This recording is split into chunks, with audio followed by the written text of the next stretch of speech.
Political persecution lagi yung sigaw. Ha? Pero habang lumalabas ang survey numbers, congressional votes, at public sentiment, mas nababasag ang narrative na solid pa rin ang buong Mindanao.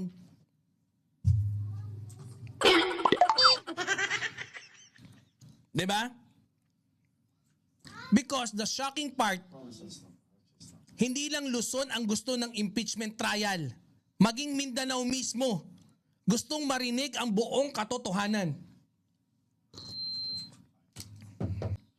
Pati Mindanao, hindi natin sila masisi. Gusto nila ng katotohanan eh.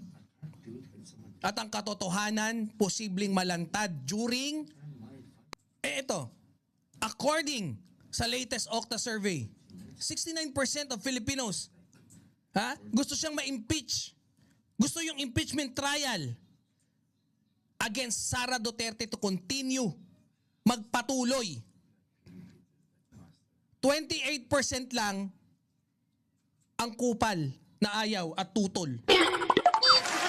Basta may samurai, hindi lang sa Senado may putukan. May putukan din sa KTV ni Mike Defensor.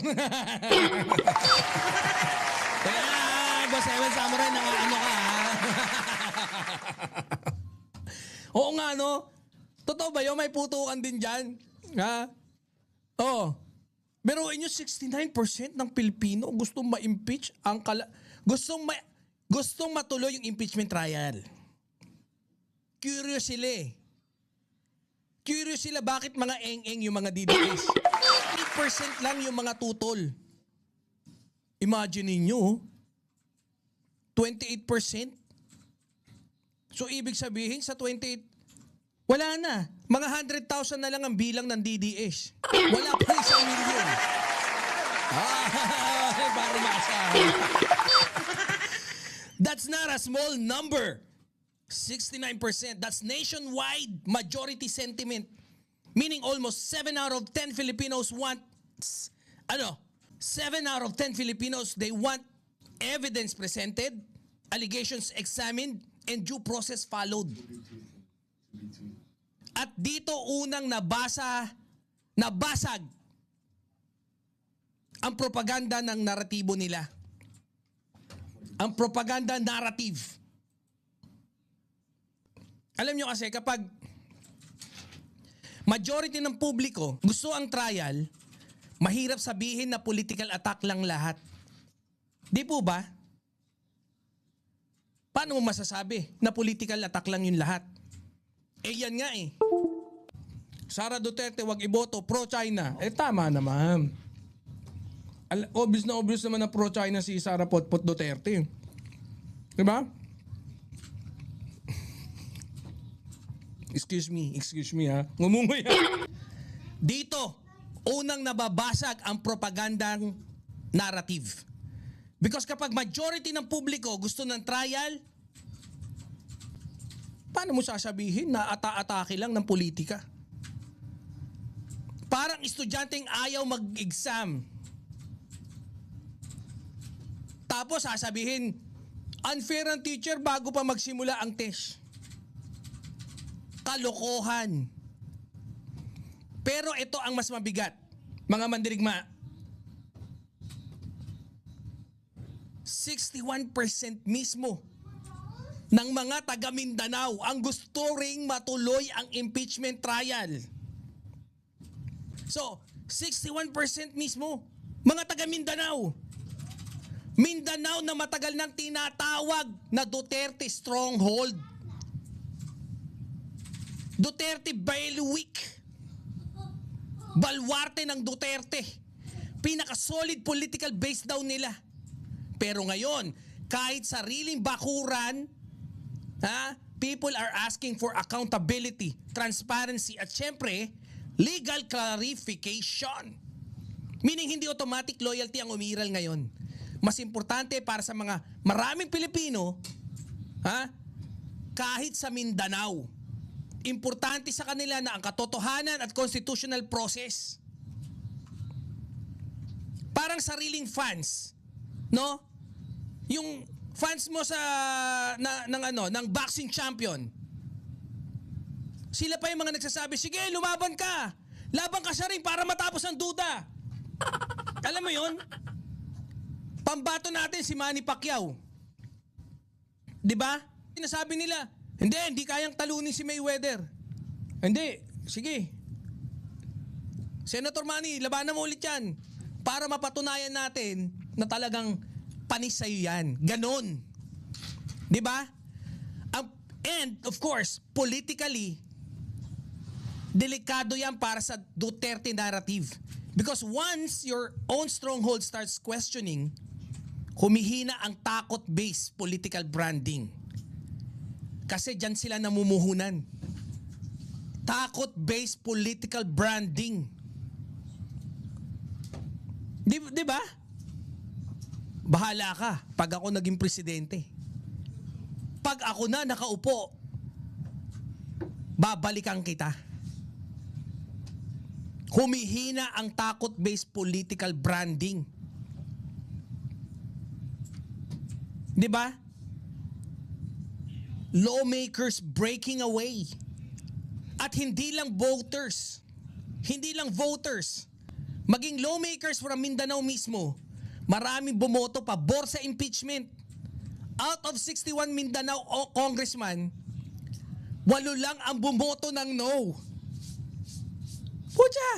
61 Mindanao congressman, 8 lang yung hindi bumoto. 8 lang yung bumoto ng no. Pucha, mangangamote ka talaga. That's a massive political reality check. Because if even regional allies are stepping back, ibig sabihin maraming nakakakita na seryoso ang mga allegation. Hindi na sapat yung surname politics. Hindi na sapat ang emotional speeches. Alam niyo, parang barko na kahit sariling crew, nagsisimula na magsuot ng life vest. And honestly, what people really want, honestly, maraming ordinaryong Filipino, simple lang ang gusto eh. 'Di ba? Kahit naman tayo eh. Ano ba gusto natin? Due process. Transparency. At marinig ang magkabilang panig. Yan naman yung totoo eh. Yan naman yung pinaglalaban natin eh. Marinig natin yung magkabilang panig. Pakinggan natin yung depensa ni Sara Potpot. Di po ba? Oh. Even some Sara supporters are saying, if innocent talaga, bakit iiwas sa trial? Because impeachment is not decided by Facebook comments. Hindi ito paramihan ng troll online. Kung paramihan ng troll, panaro ng mga DDS, utak luga eh. DDS, utak luga. DDS, tanga-tanga. Sa impeachment, documents are examined, testimonies are heard, and evidence is scrutinized. At dito mukhang kinakabahan ang Duterte camp. Nagtatae sa kaba. Inunahan na ni ng hari ng mga igit. DDS, utak luga. Lalabas ang sa impeachment documents, testimonies, financial scrutiny, at legal examination sa national spotlight. Parang ilaw na biglang binuksan sa kwartong matagal nang pinanatiling madilim. For many years, mga mandirigma, the Duterte machinery projected an image na tila untouchable sila politically. Isn't it? Pero ngayon, survey numbers, congressional votes, and public sentiments are showing cracks in that image. Even Mindanao is no longer completely solid. And that may be the biggest political nightmare for Inday Sara Duterte Potpot. Not the opposition itself, but the possibility na mismong sariling supporters, sariling lawmakers at sariling balwarte gusto na marinig ang buong katotohanan. Ayan Kaya sa dulo, mga mandirigma, no? The real danger for any political dynasty begins when even their own stronghold starts asking queries. Impeachment na. Mindanao. Isa sa mga sumisigaw na ituloy ang impeachment trial. Panalo taong bayan dyan.